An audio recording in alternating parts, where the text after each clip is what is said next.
इसमें फीस एक ऐसा मुद्दा है जी जो हर आदमी से जुड़ा हुआ है, और शहर हो, हमारा शहर हो या प्रदेश हो या देश हो, बच्चे बड़ी संख्या में हैं, बहुत सारे स्कूल हैं और ज़्यादातर प्राइवेट स्कूलों में बच्चे पढ़ते हैं।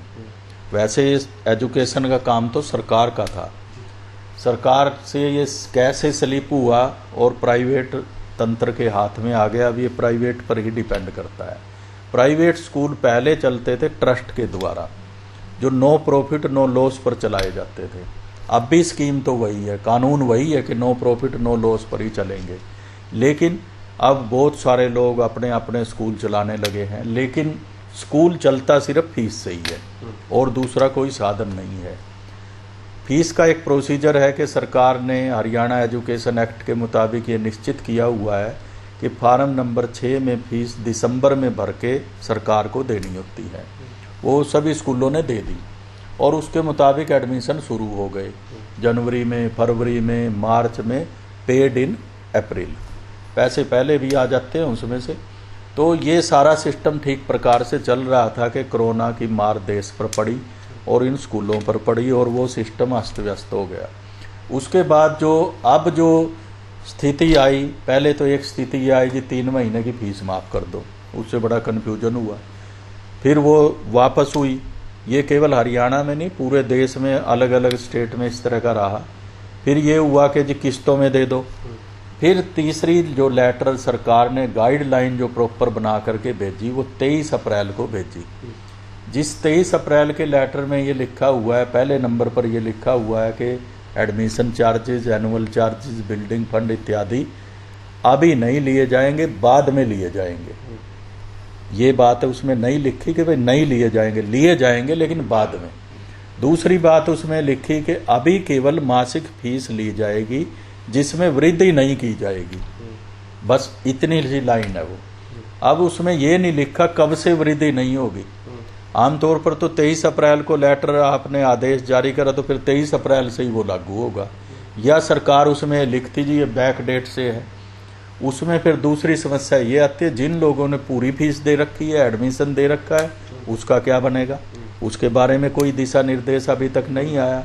तो उससे पेरेंट्स के मन में कन्फ्यूजन हो गया। कन्फ्यूजन पहले कोरोना की वजह से तो ये था कि जी पैसे नहीं होंगे तो फीस कहाँ से देंगे, स्कूल कब खुलेंगे तभी फीस दे देंगे। तीसरा ये हो गया कि देनी भी है नहीं देनी है, तो इस तरह की वजह से ये चक्कर में पड़ के और लॉकडाउन होने की वजह से स्कूलों की फीस ही नहीं आई। परिणाम ये निकला, मुश्किल से किसी स्कूल की 5% आई, किसी की 10% आई। फिर सरकार ने ये कह दिया कि जी आप दबाव नहीं बनाएंगे।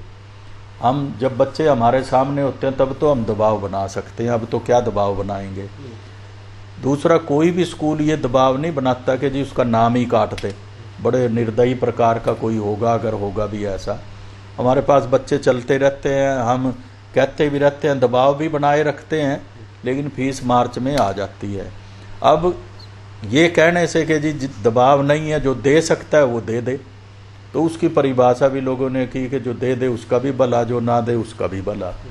तो परिणाम ये निकला, फीस नहीं आई। अब फीस ना आने से टीचर की सैलरी रुक गई। बहुत सारे प्राइवेट स्कूल हैं जिनमें मार्च की सैलरी नहीं दी गई, अब अप्रैल की सैलरी नहीं दी गई। बड़ा संकट हो गया क्योंकि उनके पास फीस के अलावा आमदनी का कोई साधन नहीं है। आमतौर पर लोग ये मानते हैं जो स्कूल बड़े अमीर हैं। आज हर आदमी भी अमीर है, लोगों का आर्थिक स्टैंडर्ड बड़ा है, लेकिन चाहे 1 लाख रुपए भी तनख्वाह है, वो अगले 1 लाख को खर्च करने का अगले महीने का प्लान रखता है।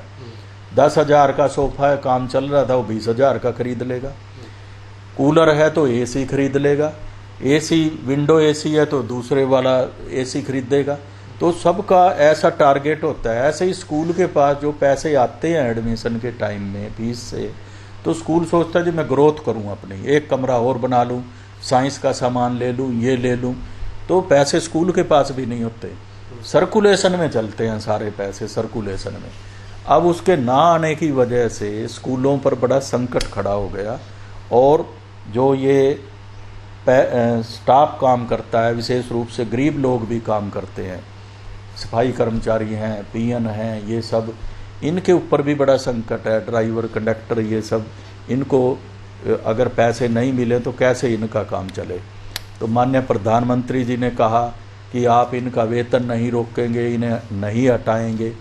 तो स्कूल जैसे तैसे कोशिश कर रहे हैं कि इन्हें ना हटाएं, लेकिन जब पैसे स्कूल के पास ही नहीं होंगे, स्कूल इनको कहाँ से देगा?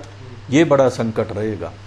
तो आने वाले समय में ये किस प्रकार का रूप धारण करेगा, ये इसके कोई अच्छे संकेत नहीं है कि स्कूल 3 महीने बंद रहेंगे, 2 महीने बंद रहेंगे या 1 महीने बंद रहेंगे, और जब खुलेंगे उसके बाद फीस आएगी या नहीं आएगी, ये अभी बाद की बातें भविष्य के गर्भ में हैं। जी, आप सरकार को कुछ कहना चाहते हैं कि सरकार किसी तरह की कोई एक गाइडलाइन बनाए, कुछ मैपिंग करे कि प्राइवेट स्कूल जो अब मान लो 3 महीने स्कूल बंद रहते हैं, टीचर्स की फीस है या और भी कोई चीज़ें हैं जो खर्च जिन पर होता है, तो उसके लिए कुछ हेल्प करे या कुछ इस तरह का कुछ बनाए?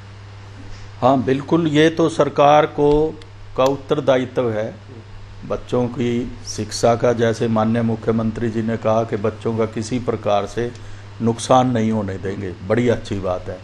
एजुकेशन मिनिस्टर साहब ने भी कहा, अब ये क्लियर कर दिया कि फीस सब बच्चों ने देनी है। लेकिन इस सब के बावजूद भी कितनी फीस आ जाएगी? कम आएगी।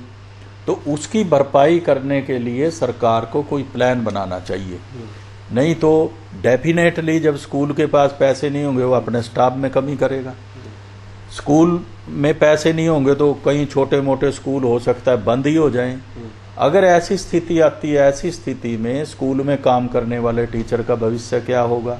और सबसे बड़ी बात, जो बच्चे पढ़ते हैं उनका भविष्य क्या होगा? वो कहाँ जाएंगे? तो ये एक बड़ी समस्या है जिस पर सरकार को गंभीरता से विचार करना चाहिए। और स्कूलों के लिए निश्चित रूप से स्कूलों की सहायता सरकार को करने का विचार करना चाहिए। अगर सहायता नहीं की तो इसका भी बड़ा असर पड़ेगा।